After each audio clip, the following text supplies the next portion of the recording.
Delhi liquor కేసులో మరోసారి ED విచారణకు సీఎం కేజ్రీవాల్ దూరంగా ఉండనున్నారు. ఇవాళ విచారణకు రాలేనని ఈడీకి కేజ్రీవాల్ సమాచారం ఇచ్చారు.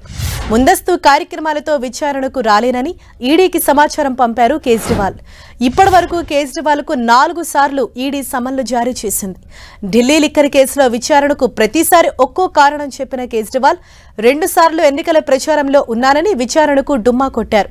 మూడోసారి తనకు నోటీసులు ఇవ్వటమే తప్పని వాటిని వెనక్కు తీసుకోవాలని లేఖలో పేర్కొన్నారు కేజ్రీవాల్. ఈ రోజు ఈడీ విచారణకు హాజరు కావాల్సి ఉన్న పార్టీ కార్యక్రమాల వల్ల విచారణకు రాలేనని తెలిపారు.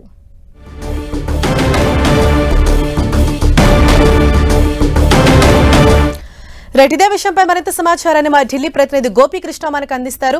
గోపి, అంటే 4వసారి కూడా ఈడీ విచారణకు హాజరు కావట్లేదు కేజ్రీవాల్. మరి ఈడీ తదుపరి స్టెప్ ఏ విధంగా ఉండబోతోంది, ఎటువంటి చర్యలు తీసుకునే అవకాశాలున్నాయి?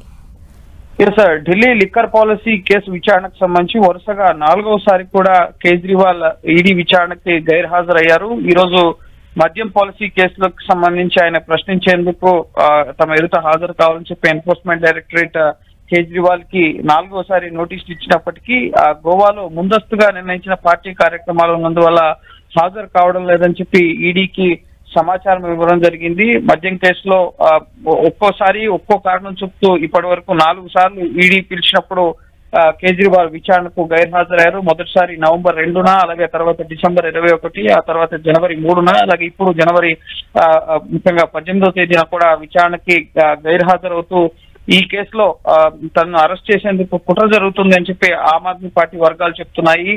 మనీ లాండరింగ్ కేసుకు సంబంధించి ప్రశ్నించేందుకు ఇప్పటి వరకు 4 సార్లు కేజ్రీవాల్ కి ఈడీ అధికారులు నోటీసులు ఇచ్చారు.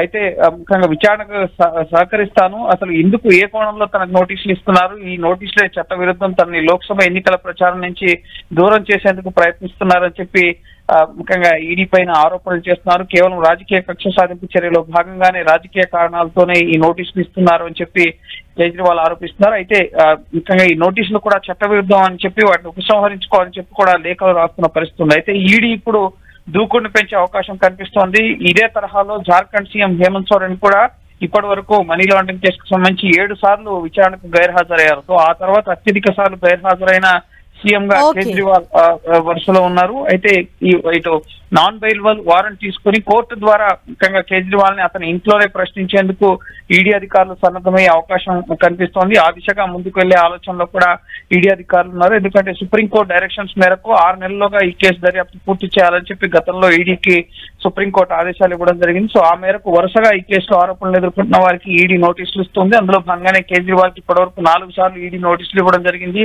అలాగే బీఆర్ఎస్ ఎమ్మెల్సీ కవితకు కూడా నోటీసులు ఇచ్చిన సందర్భంలో ఆవిడ కూడా సుప్రీంకోర్టులో కేసు పెండింగ్ లో ఉన్నందున తన విచారణకు హాజరు కావడం లేదని చెప్పి ఈ కేసు విచారణకు దూరంగా ఉంటున్న నేపథ్యంలో సో కోర్టు ద్వారానే ఈ కేసు విచారణ ముందుకు తీసుకెళ్లే దిశలో ఈడీ అధికారులు ప్రయత్నాలను ముమ్మరం చేసే అవకాశం కనిపిస్తోంది. Right, thank you Gopi.